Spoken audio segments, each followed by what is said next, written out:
Assalamualaikum warahmatullahi wabarakatuh. Kembali lagi dengan saya Michael di channel Indonesian Horror Story. Kali ini saya akan menceritakan pengalaman yang dialami oleh Pak Priyo Sambodo yang dialaminya semasa ia tugas di Istana Kepresidenan Jakarta. Pak Priyo Sambodo sendiri sudah bertahun-tahun bekerja di Istana Jakarta. Istana Jakarta sendiri terakhir dihuni oleh Presiden Soekarno dan keluarganya. Pak Harto dan keluarga tidak tinggal di istana, tapi tinggal di kediaman pribadi di Jalan Cendana, Jakarta. Jadi bisa dibayangkan suasana dan aura kompleks istana ketika malam hari. Megah, bersih, tapi sangat senyap.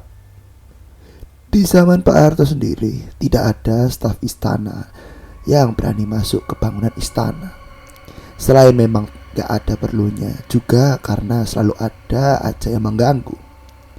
Pas pampres sendiri pun, kalau patroli, kompleks tidak pernah sendirian, minimal berdua atau bertiga. Tapi hal tersebut disebabkan oleh protokoler, bukan karena takut. Di era Orba itu, Pak Priyo juga tidak pernah malam-malam masuk ke bangunan Istana Merdeka. Tapi saat Presiden dijabat oleh Gus Dur, cerita Pak Priyo Sambodo mengenai pengalaman-pengalaman dengan makhluk-makhluk tak kasat mata ini dimulai. Karena semenjak Gus Dur menjabat, Pak Priyo sendiri menjadi jarang pulang. Pak Priyo mendapatkan satu kamar di Wisma Negara, sebuah bangunan yang terletak di antara Istana Merdeka dan Istana Negara. Bangunan tua 6 lantai berkamar-kamar seperti hotel yang bertahun-tahun juga tidak pernah ada penghuninya. Aromanya khas, ruangan kosong, lama, apek. Sebenarnya Pak Priyo sendiri tidak terlalu nyaman. Tapi daripada bolak-balik pulang Jakarta, Bekasi tiap dini hari, ya sudah, mau bagaimana lagi, Pak Priyo memilih untuk menginap di Wisma Negara itu.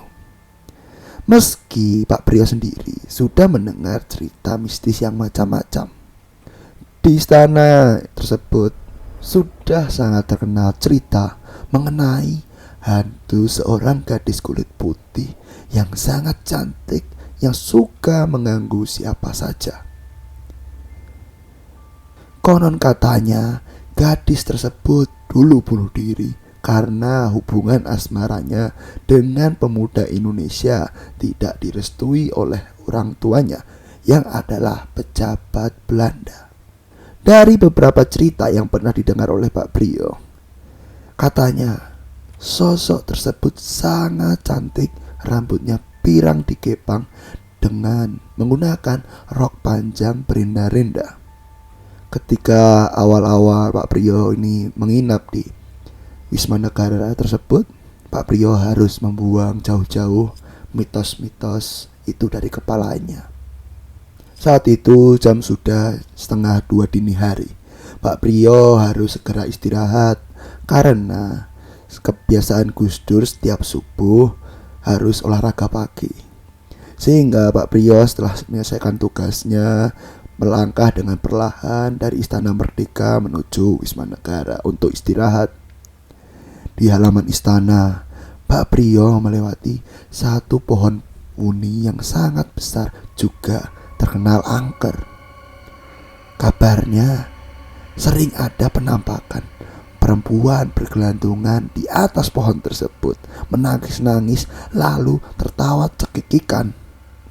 Ya, terus terang saja, Pak Priyo saat hendak melewati pohon tersebut juga agak jiper. Karena Pak Priyo saat itu harus berjalan sendirian di tengah malam seperti itu dengan kondisi sunyi senyap. Namun rasa lelah yang dialami Pak Priyo ini mengalahkan rasa takut Pak Priyo. Pak Priyo terus melangkahkan kakinya sambil berdoa sekenanya. Pak Priyo pun enggan untuk menengok ke atas pohon. Alhamdulillah, Saat Pak Priyo selesai melewati pohon tersebut, tidak ada kejadian yang aneh-aneh. Namun auranya sangat-sangat mistis. Sekujur tubuh Pak Priyo ini merinding. Lalu sampailah Pak Priyo ini di lobi Wisma Negara. Di Wisma Negara sendiri terdapat 6 lantai. Dan lantai yang tidak terdapat kamar hanyalah lantai 6. Di lantai 6 terdapat aula pertemuan. Di sana terdapat juga piano dan seperangkat gamelan Jawa yang konon sering bunyi sendiri. Jadi tempat tersebut jarang didatangi oleh manusia kalau memang tidak ada perlunya. Sehingga membuat lantai 6 di Wisma Negara tersebut menjadi tempat yang paling horor. Office boy saja kalau hendak bersih-bersih di lantai 6 harus rame-rame pada siang hari. Balik ke cerita, sampailah Pak Priyo di lobi yang juga sepi. Pak Priyo segera menghampiri lift dan memencet tombol lift. Tidak berapa lama lift akhirnya terbuka pintunya. Pak Priyo segera memasuki lift dan memencet tombol lantai di mana ia tinggal, yaitu lantai 3. Tombol menyala seperti biasa, pintu lift menutup dan lift mulai bergerak naik perlahan. Suaranya khas lift-lift tua. Ada dengungan rendah dan decitan sedikit. Juga ada goncangan. Pak Priyo memperhatikan tombol mulai nyala semestinya. Dari lantai paling dasar naik ke lantai 1. Namun saat itu Pak Priyo masih belum lepas dari rasa merindingnya saat melewati pohon wuni yang terkenal angker tadi. Pak Priyo mulai gelisah, masih melihat ke kanan ke kiri. Namun tidak ada apa-apa. Pak Priyo terus memperhatikan lampu indikator lift. Dari lantai 1 naik ke lantai 2. Dan Pak Priyo segera siap-siap untuk keluar dari lift karena hampir sampai di lantai 3. Namun saat sudah sampai lantai 3, lift bukannya berhenti, namun terus bergerak naik.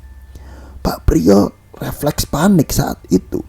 Ia memencet tombol berkali-kali di nomor 3, namun lift terus berjalan dengan suara mirip erangan yang khas itu. Pak Priyo sudah pasrah saat itu. Pak Priyo berpikir, pasti lift ini akan menuju ke lantai 6. Benar saja, melewati lantai 4, lift terus bergerak naik. Lantai 5 pun sudah dilewati, lift masih juga naik. Hingga akhirnya lift sampai di lantai 6 dan lift berguncang sedikit.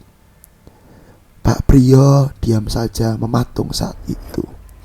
Ia berharap pintu tersebut tidak terbuka. Ia beberapa saat diam. Tidak ada yang terjadi saat itu. Pak Priyo mencoba untuk memencet nomor 3 lagi supaya lift segera turun lagi.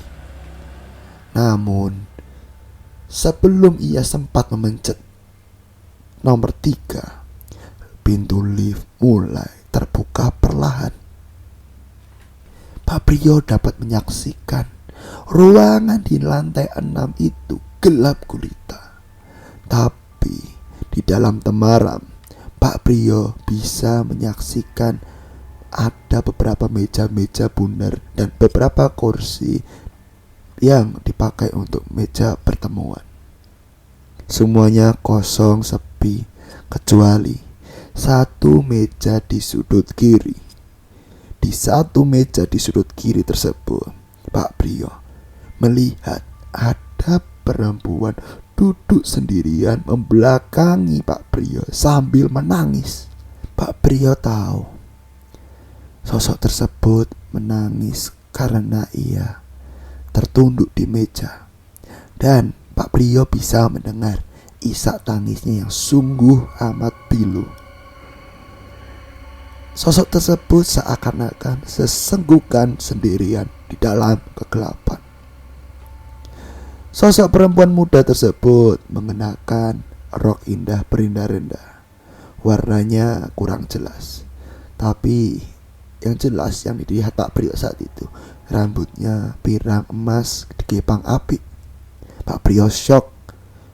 Refleks Pak Priyo memencet tombol lift berkali-kali dengan kasar supaya pintu segera menutup.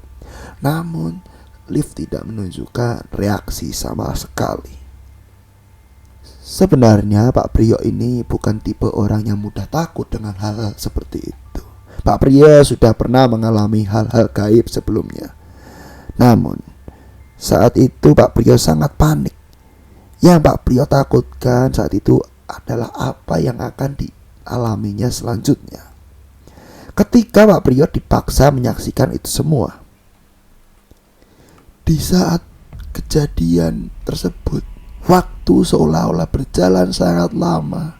Pak Priyo sangat-sangat ketakutan, gelisah, dan panik harus berbuat apa. Di tengah kepanikannya tersebut, perlahan Pak Priyo melihat kepala perempuan tersebut perlahan beranjak dari meja tersebut dan menoleh ke arah Pak Priyo. Pak Priyo di tengah gelap gulita tersebut masih bisa melihat dengan samar wajah wanita tersebut.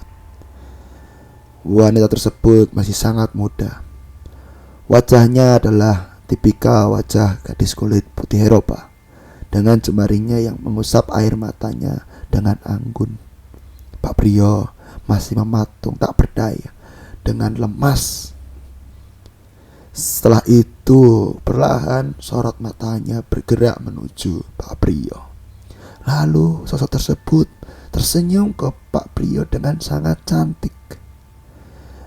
Tidak berapa lama, tiba-tiba pintu lift tertutup sendiri dan mulai menuju ke lantai 3. Segera saja setelah sampai di lantai 3, Pak Priyo segera keluar lift dan memasuki kamarnya.